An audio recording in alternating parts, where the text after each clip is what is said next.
What's going on, everybody? Welcome to Ellis DUUUVAL. It's been a while since we have been together. With having a newborn at the house and a new job and everything, it's been wild. But I'm back with you, and I'm excited to be back with you because today I'm joined by Ellis Tolbert of the 4th and 16 Sports, based there near Clemson University. And everybody in Jaguars world knows that Clemson University has been the focal point. Because Trevor Lawrence, the presumed number one pick, is all but done here in about 19 days coming to town. So, Ellis, thank you so much for joining us, man. How are you? How's everything going in your neck of the woods? Thanks for having me on, Chance. Everything's good so far right now. We're doing well. Excited about the season, and we'll see what happens. We might have our first ever number one pick. That's really cool. And that's crazy with all the success that y'all have had lately. A legendary program. I think if you could go back and redraft the 2017 draft, Deshaun Watson may not be number one, but he's definitely top 2 or 3. So you'd be close there. But it's exciting times for Clemson. Dabo Swinney is personally, I'm a football coach, so I love Dabo Swinney. I think he does a great job. But let's get right to it, man. Ever since, this is the obvious question, but ever since basically the day after Christmas, Trevor Lawrence has been the Jaguars quarterback. Ever since the beautiful New York Jets, we should send him a fruit. We should send him a fruit basket or something. Ever since the New York Jets pulled off a couple of wins, and handed us Trevor Lawrence, that's been the talk of, the NFL really, is that this is a lock. I don't think Urban Meyer takes the job unless he knows he's getting Trevor Lawrence. So the obvious question is, as a guy who's covered Trevor, why should we be so excited that Trevor Lawrence is going to be our next starting quarterback? I think it's plain and simple, just a combination of a proven winner with otherworldly type ability. You talk about his career record coming out of high school, 52-2 in high school, a couple of championships there, and then going on to Clemson, 34-2. You're talking about a guy who's won 80 plus games and only lost 4. He only knows winning, and you add that together with what they're calling now, generational type talent. The Andrew Lucks, the John Elways, the guys that you would look up to, the upper echelon of NFL quarterback ability. It's all there. And mostly on top of that, too, you're just getting a really good guy, a guy who has stepped up at the forefront of college football. Obviously everything going on with the pandemic. You had football being questionable if it would even happen. And then you had a guy who didn't even really have to play this season. A lot of people were saying that he could have just sat out and still be number one. Decided to put it all on the line and, request that his team get to play, and then being on top of all the social issues out there. You're just getting a guy who's going to be active in community, who's going to instantly boost your offensive room, and, a guy who's going to make you excited about DUUUVAL football. It's all there now. I'm super excited about it. Yeah, man, and like you said, the success and the track record is there, and it's obvious. He's won everywhere he's been so far. The overall career record at Clemson is insane. Only losing a couple of games, and being a Louisiana guy, one of the games he lost was one of the best nights of my life because being an LSU guy, don't remind me. But that was just such a fun season as an LSU fan. But even when it's a rival, because I'm so hard on my rivals. Like if you're from Alabama, if my team drafts an Alabama player, it's gonna take me a while to decide if I like you or not. But it's impossible not to love Trevor Lawrence, the man. He does everything the right way. He's a man of faith. He is a man of family now. Shout out to Trevor getting married today. That's right. So you kind of touched on it. So what kind of man are we getting off the field? What's he going to be like in the community? How is he going to kind of endear himself to Jaguars fans? So he's a leader. He's one of those guys, like I said, he put himself up in the forefront of the movement, the Black Lives Matter movement. A lot of people had a lot of pushback with that. And, some guys would just sit quiet on that, on the sidelines, don't really want to have anything to do with that. And again, being the face of college football at that point, he took it on fearlessly.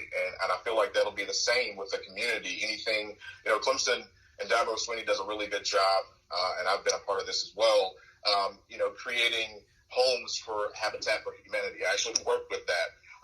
And they're always out there helping build and working in the community, and then also working in the community from a faith and Christian standpoint. Those guys are really, really doing the work, and he's always been the forefront of that.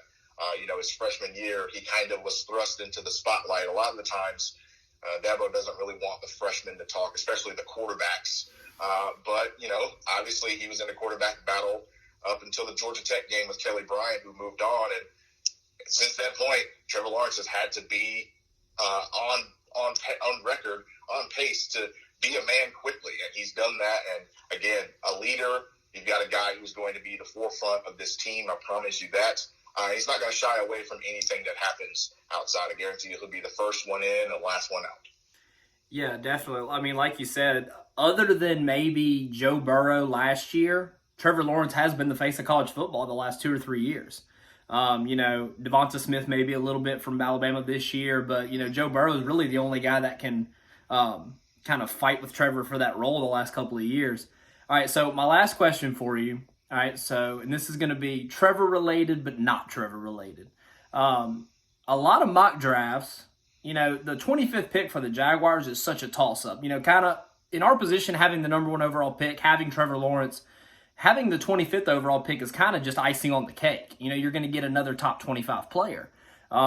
We've seen everything mocked to us, from edge rusher, linebacker, corner, safety, receiver, tight end, offensive line, kind of everything you can imagine. But one name that comes up is another local Louisiana guy, Travis Etienne, the running back out of Clemson, out of Jennings, Louisiana.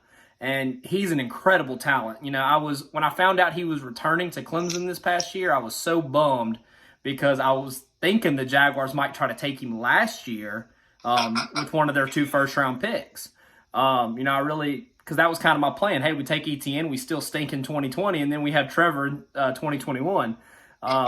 So if the Jaguars go that route, if Travis Etienne joins Trevor in Jacksonville, not far from Clemson, South Carolina, what do you think that duo that's been so successful at the college level, what do you think they can do on Sundays?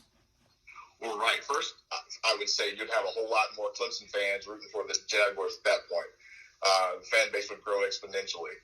But I think that when you think about a guy like Travis Etienne, a running back who's going to give you 4.4, sub 4.4, 40, a guy who came back to Clemson to work on his blocking and pass catching. We saw that he did a better job actually in pass catching than in the running game this past season. You're going to have that mixed with Robinson and Armstead. They brought in Hyde. I think you guys brought in Hyde over the season. You're going to have a ridiculous running back room with a lot of talented wide receiver, and then you have Trevor Lawrence to head it off. There is a chance, maybe I'm just going on record, I'm not just saying that just because I'm coming on your show. I legitimately think there is a chance that this Jacksonville Jaguar offense could be top 3 in the NFL in 2021, just because what I saw with what they could do with a guy like Gardner Minshew. You're obviously getting an upgrade with Trevor Lawrence, and then Travis Etienne with Robinson and Hyde. Oh my gosh, the sky's the limit. But those 2 guys will have Jacksonville fans excited for years to come. Trevor Lawrence. Let's just play like kind of fantasy booking. Trevor Lawrence, James Robinson, Travis Etienne, Marvin Jones, DJ Chark, Laviska Shenault. If you land a tight end in the 2nd or 3rd round, goodness, that offense has potential. And you're bringing back a whole O-line that's really solid. Like, I know like a lot of Jaguars fans don't love the O-line, but our O-line is pretty solid. So if you can bring in those type of weapons, like, it's just an embarrassment of riches. We have one of the best. The only team that I can think of right now off the top of my head that has a better receiver room might be the Buccaneers. That might be it. Yeah. And when you think about this, you brought up a very good point. You get another tight end. There's so many tight ends in this class as well that guys are coming in. Brevin Jordan, Pat Frymuth. We all know that Kyle Pitts he drops and somehow goes to the Jacksonville Jaguars. It's over. Call it the season. And he's also going to be joining a former Clemson offensive lineman in Tyler Shatley. He was there when I was there. A guy that's really good. He's been there for a pretty long time. It's just going to be, again, I think the sky's the limit for this Jacksonville Jaguar offense. Now, what happens defensively, not exactly sure, but I think Trevor instantly turns this team into a competitor. Yeah, man, we're looking forward to it. It's going to be fun. Like, if nothing else, and